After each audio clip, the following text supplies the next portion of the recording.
Salah satu bangunan bersejarah yang masih berdiri kokoh di tengah kota Semarang, selain Lawang Sewu yaitu Wisma Perdamaian atau sering disebut Wisper. Gedung ini berada di dekat bundaran kawasan Tugu Muda, tepatnya di Jalan Imam Bonjol nomor 209 Semarang.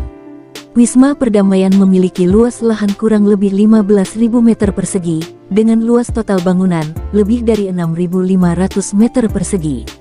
Bangunan ini dirancang oleh Nicholas Harting yang menjadi Gubernur Pantai Utara Jawa pada tahun 1754.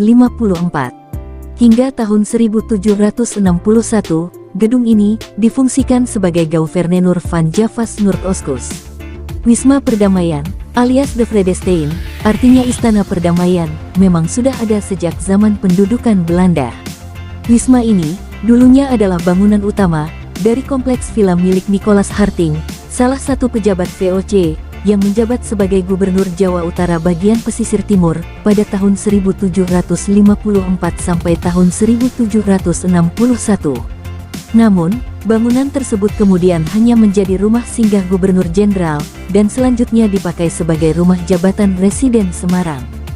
Bangunan yang cukup besar dan letaknya sangat strategis ini memiliki fasilitas yang tergolong sangat lengkap.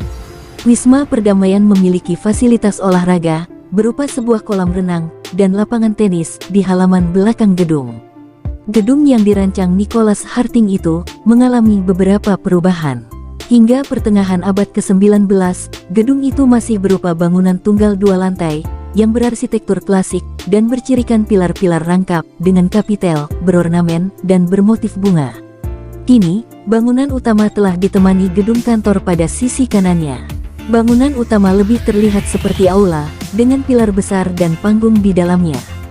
Bangunan itu juga merupakan bagian dari rancangan pelebaran kota, dari wilayah Kota Lama menuju ke arah Karangasem atau sekarang Brandusari.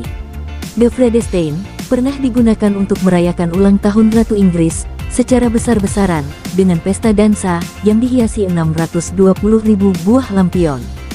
Secara arsitektur, bangunan Wisma Perdamaian juga telah mengalami banyak perubahan menyesuaikan fungsi bangunan itu sendiri. Dalam perjalanannya, gedung Wisma Perdamaian ini pernah menjadi kompleks Akademi Pemerintahan Dalam Negeri (APDN) pada tahun 1978. Pernah juga digunakan untuk kantor sosial pada 1980-an dan selanjutnya untuk kantor Kanwil Pariwisata Jawa Tengah pada tahun 1994. Setelah direvitalisasi pada tahun 1994, Wisma Perdamaian menjadi rumah dinas Gubernur Jawa Tengah era Suwardi yang menggantikan Puri Gede. Namun dalam perjalanannya, banyak gubernur Jawa Tengah tetap memilih Puri Gede di Kecamatan Gajah Mungkur Semarang sebagai rumah dinasnya.